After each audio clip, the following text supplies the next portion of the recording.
नमस्कार विद्यार्थी मित्रो, मी आपल्या या यूट्यूब चॅनलमध्ये सहर्ष स्वागत करतो.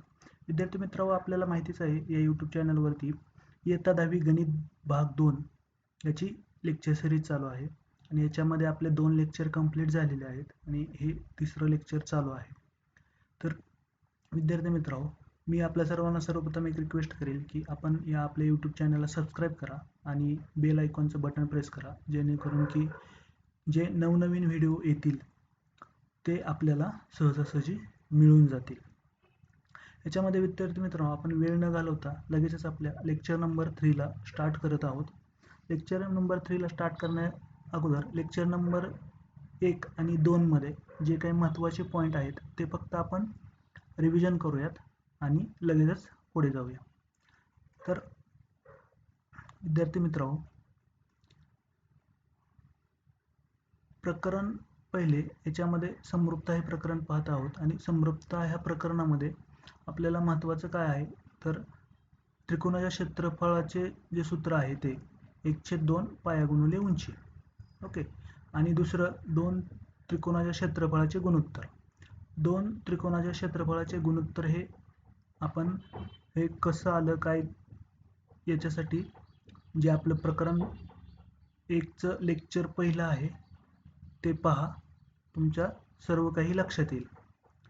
मग ह्या दोन क्षेत्रफळाचे गुणोत्तर हे फायनल काय येतं की दोन क्षेत्रफळाचे गुणोत्तर हे त्यांच्या पाया व संगत उंची यांच्या गुणाकारा एवढे असते. ओके. तर म्हणजे कोणत्याही दोन क्षेत्रफळाचे गुणोत्तर जे असेल ते त्यांचा इथं बघा, हे दोन त्रिकोण आहेत ABC आणि PQR. याच्यामध्ये त्या क्षेत्रफळाचे गुणोत्तर हे कसं असेल, याच्यामध्ये या दोन त्रिकोणामध्ये पहिल्या त्रिकोणाचा पाया हा BC आहे आणि उंची AD आहे. दुसऱ्या त्रिकोणाचा पाया QR आहे आणि उंची PS आहे. तर याचं गुणोत्तर कसं येईल, दोन त्रिकोणाचं BC भागिले AD बरोबर म्हणजेच इक्वल टू QR भागिले PS हे या क्षेत्रफळाचं दोन त्रिकोणाच्या क्षेत्रफळाचं गुणोत्तर असेल. आता याच्यामध्ये नंतर दोन अटी होत्या. अट नंबर 1 होती दोन त्रिकोणाची उंची समान असेल तर दोन त्रिकोणाची उंची समान असेल तर त्या त्रिकोणाच्या क्षेत्रफळाचं गुणोत्तर हे त्यांच्या पायाच्या प्रमाणात येईल. आणि अट नंबर 2 होती, त्याच्यामध्ये दोन त्रिकोणाचे पाया समान असतील. जर कोणत्याही दोन त्रिकोणाच्या पाया समान असतील तर त्या त्रिकोणाच्या क्षेत्रफळाचे गुणोत्तर हे त्यांच्या उंचीच्या प्रमाणात येईल. आणि आपण याच्यानंतर हे कृती पाहिली होती, हे एक्झाम्पल सॉल्व केले होते, नंतर सोडवलेली उदाहरणे पाहिली, हे पण सॉल्व केलेत आपण. आणि नंतर जे काय तुम्हाला दिलेलं आहे ते सराव संच हाही आपण सॉल्व केला. त्याच्यामध्ये तुम्हाला हे लास्टचं एक एक्झाम्पल मी तुम्हाला स्वतःला सॉल्व करायला सांगितलं होतं. ओके. याच्यानंतर आता आपण पाहणार आहोत प्रमाणाचे मूलभूत प्रमेय म्हणजेच बेसिक प्रपोर्शनॅलिटी थेरम. सेमी इंग्लिशच्या विद्यार्थ्यांसाठी बेसिक प्रपोर्शनॅलिटी थेरम. ओके. तर आपण लगेचच स्टार्ट करूया आपल्या बेसिक प्रपोर्शनॅलिटी थेरमला. ओके.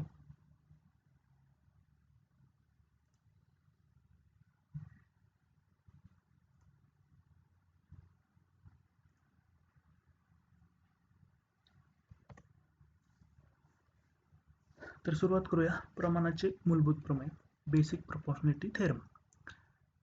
आता तो थेरम काय सांगतो बघा, म्हणजे हे प्रमेय काय आहे.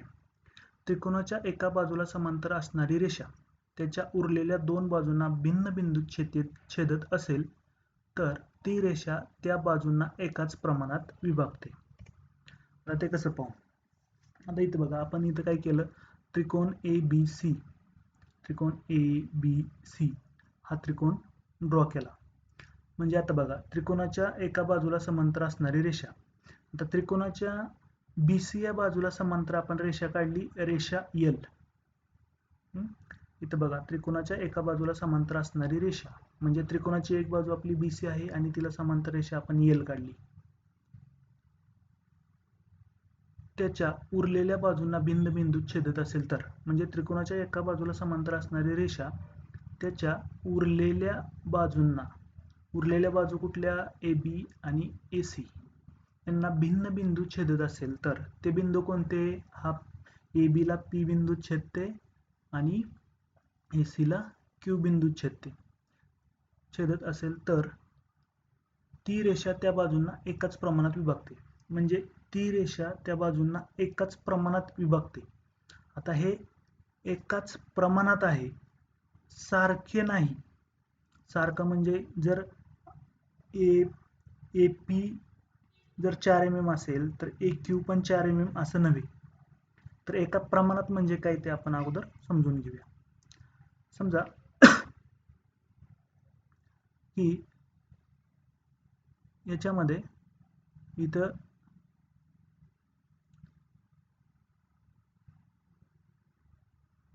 हे जे पी बी आहे, हे पी बी आपण कन्सिडर करू की हे 10 आहे.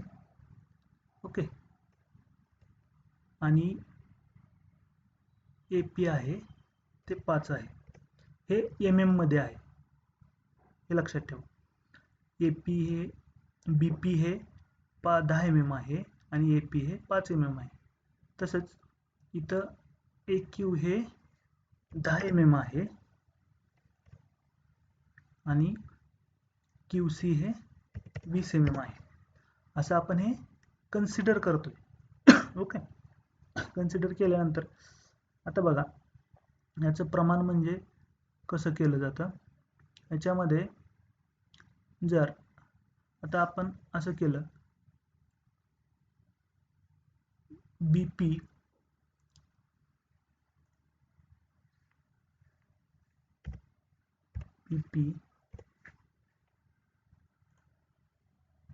भागिले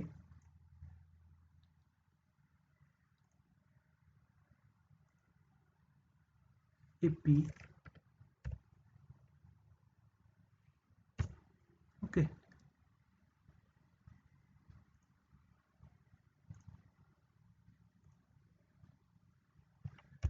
इक्वल टू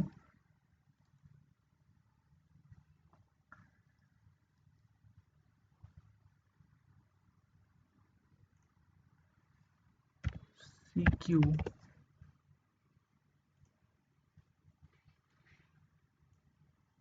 भागिले क्यू. ओके. असं केलं. आता आपण याच्यामध्ये काय करू, व्हॅल्यू टाकू.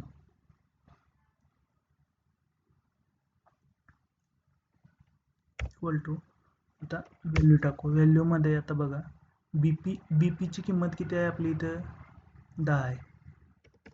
ओके. भागिले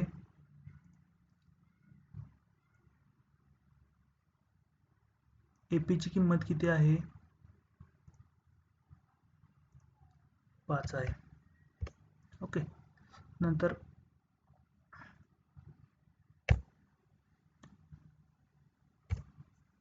बघा इथं सी क्यू ची किंमत किती आहे, सी क्यू ची किंमत 20 आहे. भागिले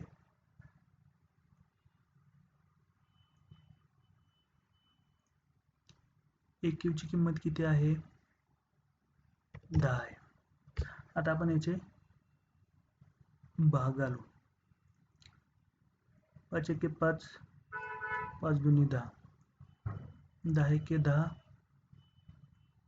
10 दुनी 20. म्हणजे आता इथं बघा, इथं 2 राहिले, इथं 2 राहिलं, म्हणजे 2 इक्वल टू 2. म्हणजे हे असं एकाच प्रमाणात 2 भागिले 1 आणि 2 भागिले 1. इथं छेदात 1 1 राहिले, म्हणजे हे एकाच प्रमाणात विभागतात. हे असं प्रमाण आहे ना की हे 5 आहे म्हणजे हे 5 असेल, हे 10 आहे म्हणजे हे 10 असेल, असं नव्हे. प्रमाण लक्षात घ्या. प्रमाण आणि एम एम मध्ये लेंथ हे लक्षात घ्या. म्हणजे हे एकाच लांबीमध्ये डिवाइड नाही करत, एका प्रमाणात डिवाइड करत. ओके. हे समजलं तुम्हाला प्रमाण आणि लांबी मधला फरक काय आहे. ओके, ठीक आहे. तर आता हे तुम्हाला आकृती समजली.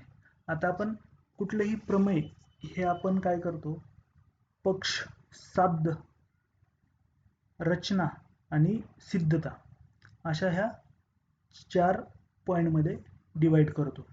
आता तुम्ही एक्झाममध्ये आल्यानंतर जर तुम्हाला विचारलं प्रमाणाचे मूलभूत प्रमेय सांगा किंवा प्रमाणाचे मूलभूत प्रमेय सिद्ध करा, तर त्याच्यामध्ये सुरुवातीला तुम्ही प्रमेय लिहिणार, त्याच्यानंतर त्या प्रमेयासाठी असणारी जी ही आकृती दिसते तुम्हाला, डायग्रॅम, ट्रायंगल आणि इथं पी क्यू रेषा आपण समांतर काढली ती हे तुम्ही अगोदर ड्रॉ करणार. त्याच्यानंतर पक्ष लिहिणार. आता याच्यामध्ये पक्ष काय आहे की तुम्ही काय केलं याच्यामध्ये की त्रिकोण ABC मध्ये रेषा L ही रेषा BC ला पॅरलल काढली आणि तीच रेषा AB ला P मध्ये आणि AC ला Q मध्ये छेदते. हा तुमचा पक्ष असणार आहे. ओके, हा तुमचा काय असणार आहे, पक्ष असणार आहे. पक्ष बघा, इथं D मिस्टिक आहे, इथं ट्रायंगल पाहिजे. ट्रायंगल ABC मध्ये रेषा L म्हणजे रेषा L ही रेषा BC आणि रेषा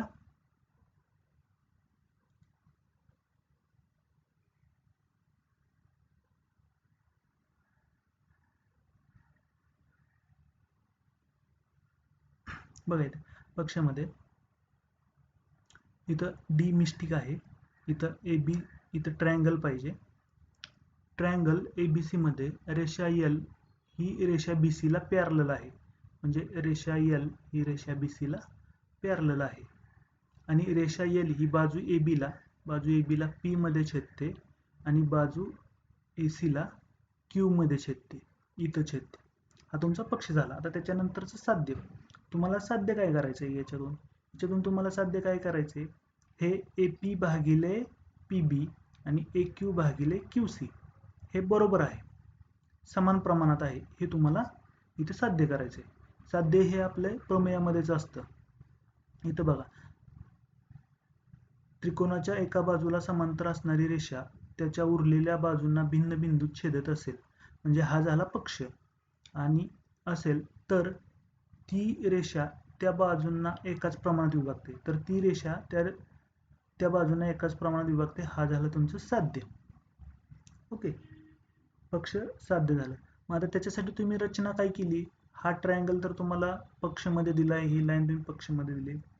त्याच्यासाठी हे प्रूव्ह करण्यासाठी आपल्याला ॲडिशनल काय लागतं ह्या प्रमेयामध्ये, ह्या प्रमेयामध्ये तुम्हाला काय करावं लागतं की याच्यामध्ये आपण P पॉईंट पासून C पॉईंट पर्यंत एक डॉटेड लाईन काढली आणि B पॉईंट पासून Q पॉईंट पर्यंत एक डॉटेड लाईन काढली, म्हणजे रेखा PC व रेखा BQ ह्या दोन आपण काढल्या. हे तुमची काय झाली, रचना झाली. ओके, रचना काय की रेखा PC व रेखा BQ काढा, रेखा PC व रेखा BQ काढा, हे आपण काढली. आता याच्यातला सगळ्यात महत्त्वाचा पॉईंट राहतो तो म्हणजे सिद्धता. तर आपल्याला हे सिद्ध करायचं आहे, जे साध्य आहे ना ते सिद्ध करायचं आहे या आकृतीवरून. आता बघूया आपण ते कसं सिद्ध करता येईल.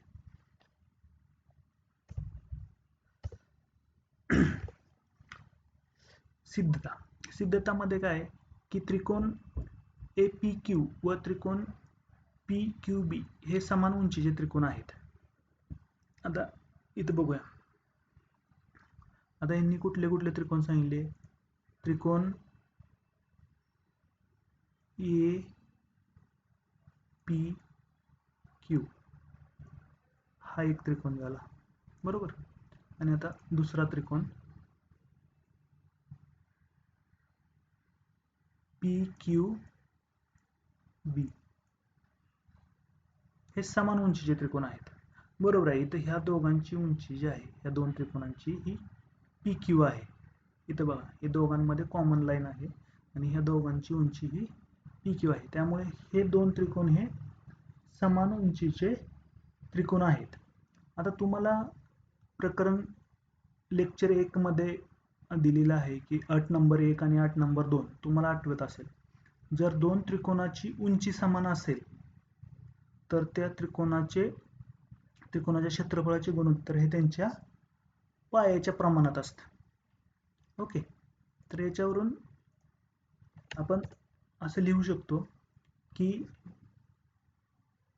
एरिया ऑफ ट्रायंगल APQ म्हणजे या APQ triangle divided by area of triangle PQB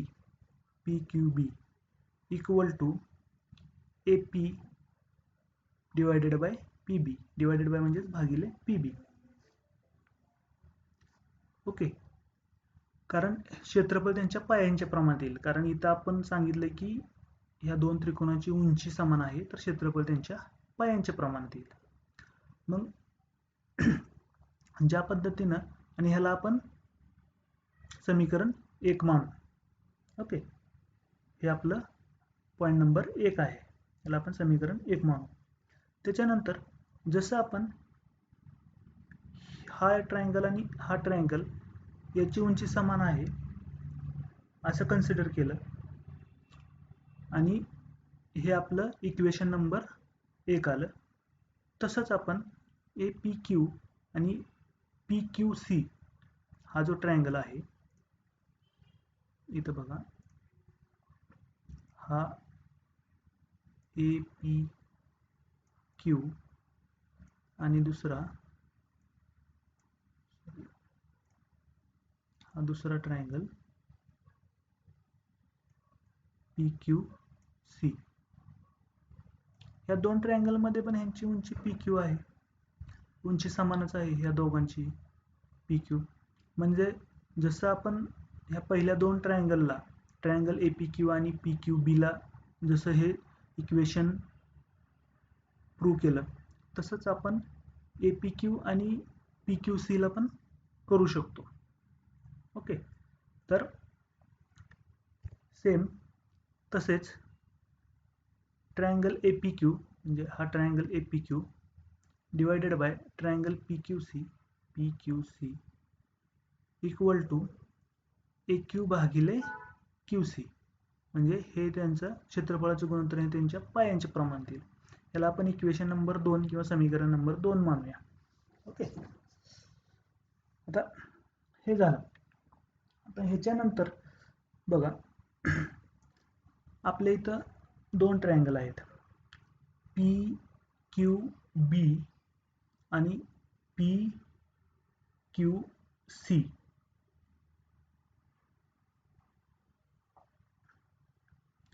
या दोन ट्रायंगल मध्ये बघा, यांचा पाया हा PQ आहे.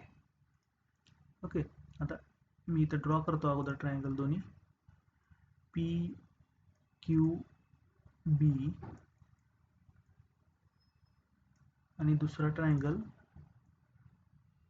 PQC.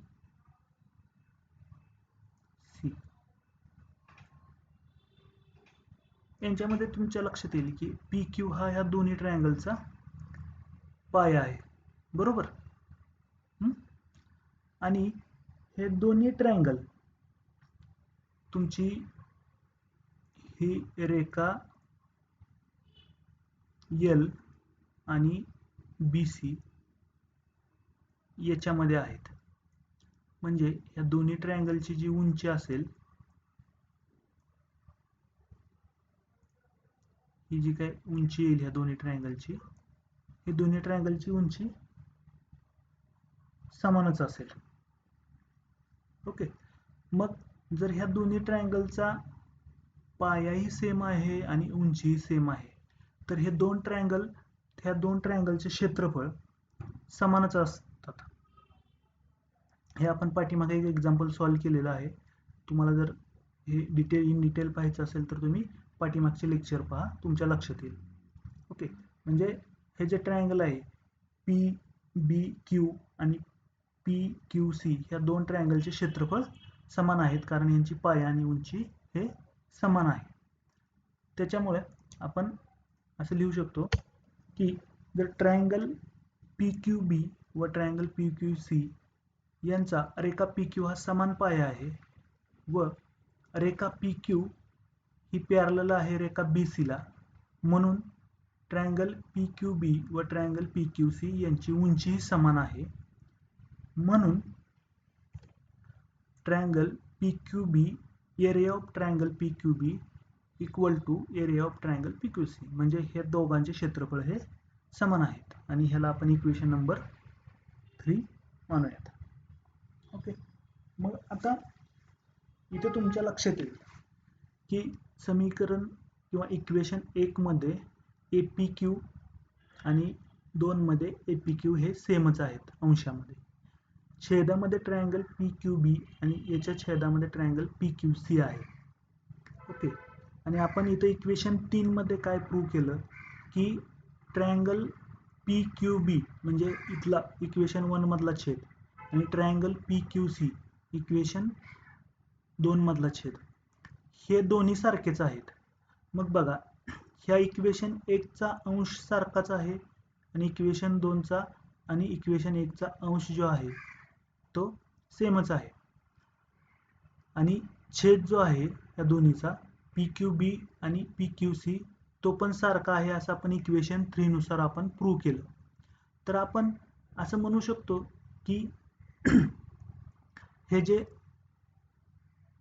इक्वेशन 1 आहे इक्वल टू इक्वेशन 2, कारण ह्याचा अंश सेम आहे, छेद आणि छेद आपण इक्वेशन 3 नुसार सेम केला. तर आपण असं म्हणू शकतो की ट्रायंगल APQ म्हणजे इथला APQ डिवायडेड बाय PQB म्हणजे PQB एरिया ऑफ ट्रायंगल, हे मी एरिया माया बोलण्यातून येत नाही, पण तुम्ही लक्षात ठेवा की इथं area of triangle of APQ आहे, खाली पण छेदामध्ये area of triangle of PQB आहे, म्हणजे हे equation 1. Okay, equal to equation 2 म्हणजेच area of triangle of APQ divided by area of triangle of PQC. हे कशावरून घेतलं आपण? इक्वेशन 1, 2 आणि ह्या इक्वेशन 3 वरून हे आलं. हे एक्झाम मध्ये लिहायचंय तुम्हाला असं पुढं, इक्वेशन 1, 2 आणि 3 वरून हे तुम्ही सिद्ध केलं. ओके, जर हे तुम्ही सिद्ध केलं तर याच्या व्हॅल्यू टाका. इक्वेशन 1 मध्ये area of triangle of APQ divided by area of triangle of PQB काय आहे? AP divided by PB. तर इथं AP डिवायडेड बाय PB आणि हे दुसऱ्या इक्वेशनचं काय? Area of triangle of APQ divided by area of triangle of PQC equal to AQ divided by QC, AQ divided by QC. मग आता बघा, हे तुमचं झालं इक्वेशन 1 व 2 वरून हे तुम्ही हे प्रूव्ह केलं, म्हणजे त्याच्या व्हॅल्यू फक्त इथं टाकलेल्या आहेत.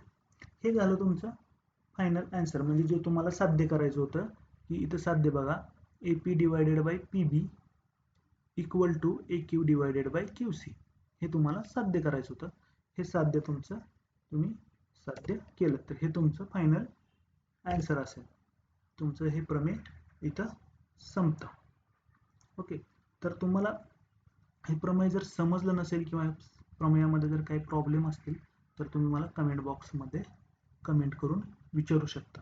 आणि मी तुम्हाला आणखी एकदा रिक्वेस्ट करेल की तुम्ही हा आपला यूट्यूब चॅनल सबस्क्राईब करा, जेणेकरून येणारे सर्व लेक्चर तुमच्यापर्यंत पोहोचतील. ओके, तर आता आपण याच्यानंतर पाहणार आहोत की या प्रमेयाचा व्यत्यास काय असतो. ओके, ते आपण डायरेक्ट आता बुकच्या पेजवरती पाहूयात.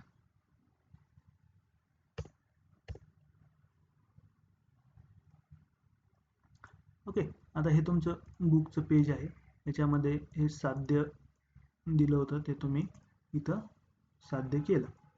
ओके, आता ह्या प्रमेयाचा व्यत्यास पण आहे. आता ह्या प्रमेयाचा व्यत्यास म्हणजे काय की आता ह्या प्रमेयामध्ये तुम्हाला काय सांगितलं होतं की जर ही कोणती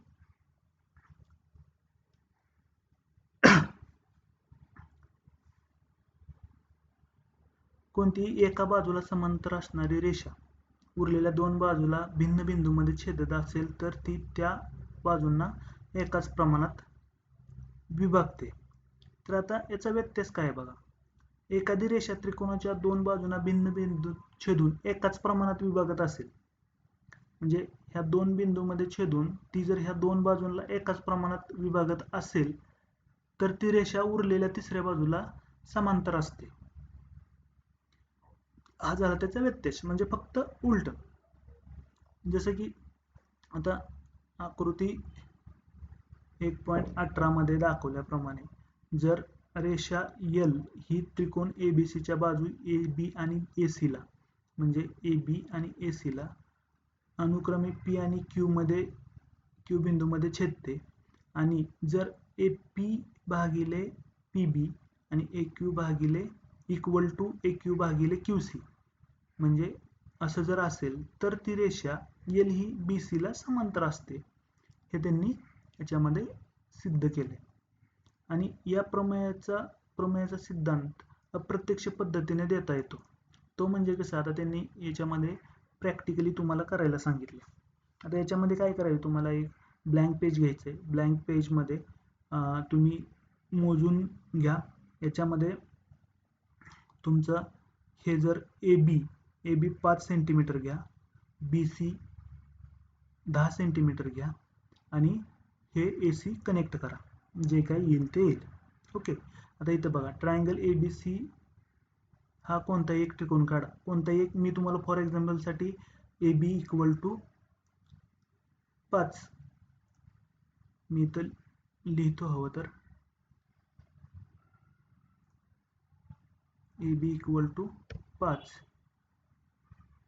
आणि BC इक्वल टू 10 घ्या आणि AC ला कनेक्ट करा. तुमचा ट्रायंगल भेटेल तुम्हाला. ओके. त्याच्यानंतर त्रिकोणाचा कोन B दुभागा. तर मित्रांनो, तुम्हाला इथं कोन दुभागण्याची मेथड प्रॉपर तुम्हाला माहित पाहिजे.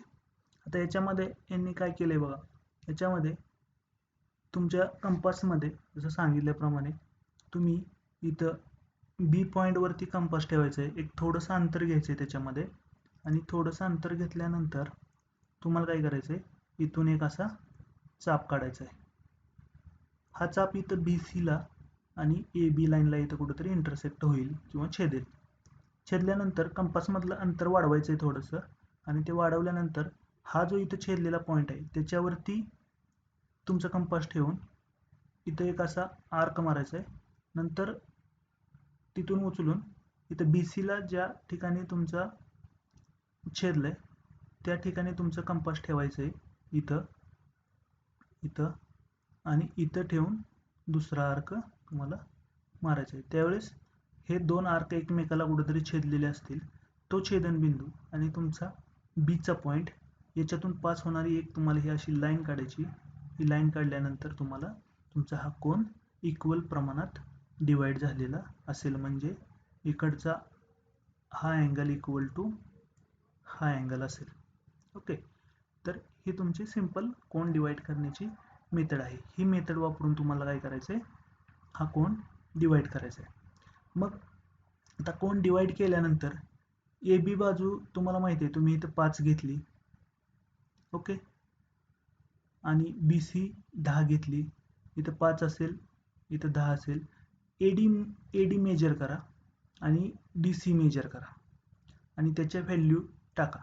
त्याच्या व्हॅल्यू टाकल्यानंतर AB भागिले BC आणि AD भागिले DC ही गुणोत्तरे काढा. म्हणजे AB भागिले BC करायचं, म्हणजे इथं 5 आणि इथं 10 आहे, तर 1/2 येईल. आणि ह्याचं AD आणि DC चं अंतर मोजा. ते पण आसपास 1/2च असेल, जवळपास 1/2च असेल ते. ओके. हे गुणोत्तर जवळजवळ सारखीच आहेत हे अनुभवा, म्हणजे ते सारखीच येतील. याच त्रिकोणाचे इतर कोन दुभागा व वरील प्रमाणे गुणोत्तरे काढा. ती गुणोत्तरे समान येतात हे अनुभवा. ओके. म्हणजे तुम्हाला नंतर कोन A डिवाइड करायचा आणि कोन C डिवाइड करायचा आणि उरलेल्या बाजूंबरोबर त्याची गुणोत्तरे घ्यायची, ते समानच येतील.